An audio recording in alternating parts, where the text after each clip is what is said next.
Es lo más frecuente. Pero no solamente puede aumentar en su diámetro anteroposterior, en su volumen, sino que se puede extender, como podemos ver en estas imágenes, hasta la región dorsal. En este caso, la siringomielia, pues es en la región cervical, se va extendiéndose hasta la región dorsal, al igual que ocurre en este. Cuando la cavidad siringomiélica avanza, en vez de hacia abajo, hacia arriba, que es una posibilidad, y alcanza una estructura que es el bulbo raquídeo, que es la parte inferior del tallo cerebral, este hecho se va a denominar siringobulbia. Bueno, ¿cuál puede ser o cuáles son las distintas hipótesis que se manejan para justificar o para entender el desarrollo de esta anomalía, de este problema y las consecuencias que puede tener a nivel clínico y la trascendencia luego posterior en su tratamiento? Bueno, hay distintas teorías. Quizás la más razonable, la que se ajusta a lo que se considera como más verosímil, es que existe una alteración en el desarrollo embrionario que va a condicionar una reducción en el volumen craneal, creándose, por lo tanto, un conflicto de espacio entre lo que es el continente y el contenido. Resumiendo y simplificando, es un problema en el que mi cráneo es más pequeño de lo que suele ser lo habitual o lo normal y tiene que contener mis estructuras neurológicas, que en este caso en el Arnold-Chiari tipo 1 suelen ser normales, en una caja que es más pequeña y no cabe, y que por lo tanto tiene que buscar salida por otros sitios. Y lógicamente ese sitio es el agujero magno. Bueno, no es infrecuente también que se asocien malformaciones de Charnella y a veces esto puede ser la causa o el origen de esta malformación. Otras teorías que pudiesen justificar esta anomalía o esta malformación es la que se denomina la tracción medular. Esto podría entenderse en los pacientes aquejados de mielomeningoceles o problemas en los que la médula espinal está anclada en la zona final de la columna. Como está anclada, tira del sistema nervioso, de la médula y también del tronco. Vamos creciendo y persiste ese anclaje. Como vamos creciendo, vamos estirando el sistema nervioso y por lo tanto tiene que herniarse el tejido nervioso a través del agujero magno. Bueno, la prevalencia, se estima que la prevalencia de esta malformación en la población es alrededor de un 1%. Afecta a ambos sexos, pero parece que hay un cierto predominio en la mujer. Y afecta por igual a todas las razas. No hay razas que tengan más predisposición a presentar este tipo de malformación. Y no tenemos claro que haya un componente genético o una relación familiar o asociación familiar para justificar este tipo de enfermedades. Suelen ser, pues al que le toca, le ha tocado. El hecho de que alguien tenga un familiar en primer grado, ya sea padre, hermano, hijo, no significa que tenga que tener su descendencia o su entorno también una malformación de Arnold-Chiari.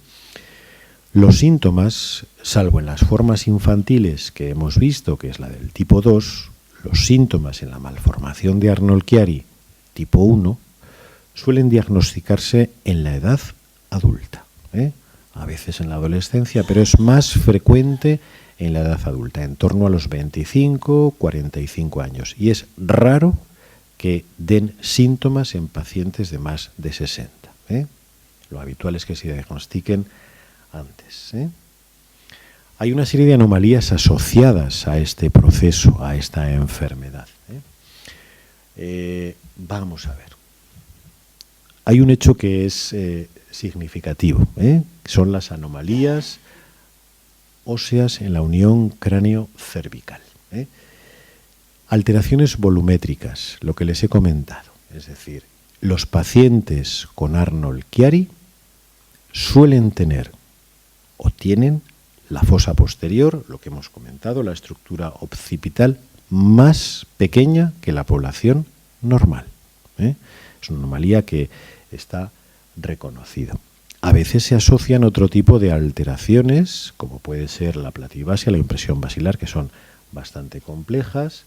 Hay también asociadas anomalías en la columna cervical, como puede ser la fusión de los cuerpos vertebrales, escoliosis, anomalías de la circulación del líquido, como puede ser la hidrocefalia, anomalías en las meninges o anomalías cerebrales que son muy excepcionales.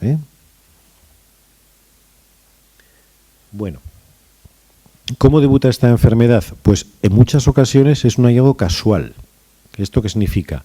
Que por un cuadro de dolor de cabeza, de vértigo, que a lo mejor parece inespecífico,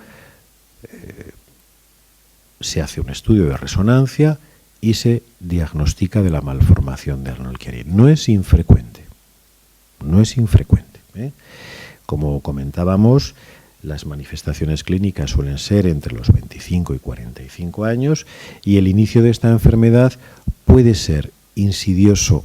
El término insidioso significa que lento,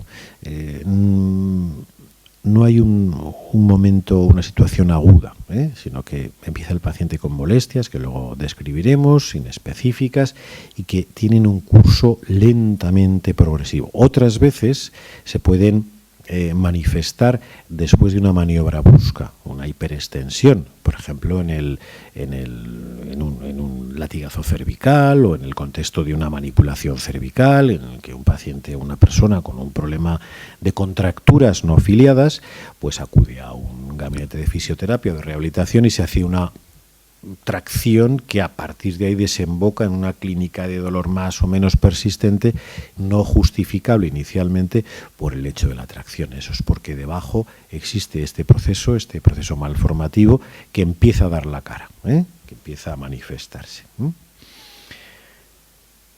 Los síntomas más habituales los he querido dividir en dos partes. Uno es lo que son los derivados por los problemas de la circulación del líquido, de ese líquido que comentábamos, cefalorraquídeo, etcétera, y que crea ese conflicto a nivel de la fosa posterior. Y el síntoma más habitual suele ser el dolor de cabeza localizado en la zona suboccipital, en la región posterior, aquí. Es un dolor opresivo, es un dolor sordo y es un dolor que típicamente aumenta con lo que se llaman las maniobras de Valsalva, que son los esfuerzos. Por ejemplo, al toser, al defecar incluso, al hacer un aumento, al mover un mueble o en fin. Puede acompañarse de otra serie de síntomas como pueden ser los vértigos, pitidos en los oídos, sensación de presión o alteraciones visuales como puede ser la visión doble, las lucecitas, visión borrosa, fotofobia, que es que la luz te puede llegar a molestar, pero este es el síntoma más habitual. Como pueden ver, entre el 60-70% de los pacientes presentan este problema. Y otros síntomas que se asocian son ya los derivados al conflicto y a la compresión de las estructuras neurológicas. Hay que recordar que estamos hablando de un agujero no extensible a través del cual pasan de forma comprometida y con poco espacio estructuras importantes neurovasculares. Y eso puede dar lugar a síntomas a nivel de los nervios craneales que hemos comentado, debilidad y alteraciones en la sensibilidad de las extremidades, alteración en la función del cerebelo y alteración a nivel de la función medular cuando se asocie esa dilatación quística en la médula, que es la siringomielia. El diagnóstico, la metodología diagnóstica por excelencia en este tipo de problemas es la resonancia.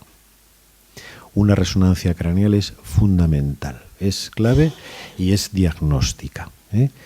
Y siempre se aconseja realizar un estudio de resonancia de toda la médula espinal, de la columna completa, para descartar la asociación de otras anomalías y sobre todo para valorar la existencia o no de esa siringomielia, de esa dilatación quística que he mencionado, y también valorar la extensión de la misma. Otras veces utilizamos estudios de radiología y de TAC para valorar la existencia o no de anomalías óseas asociadas a esta enfermedad. Anomalías o problemas en la estabilidad.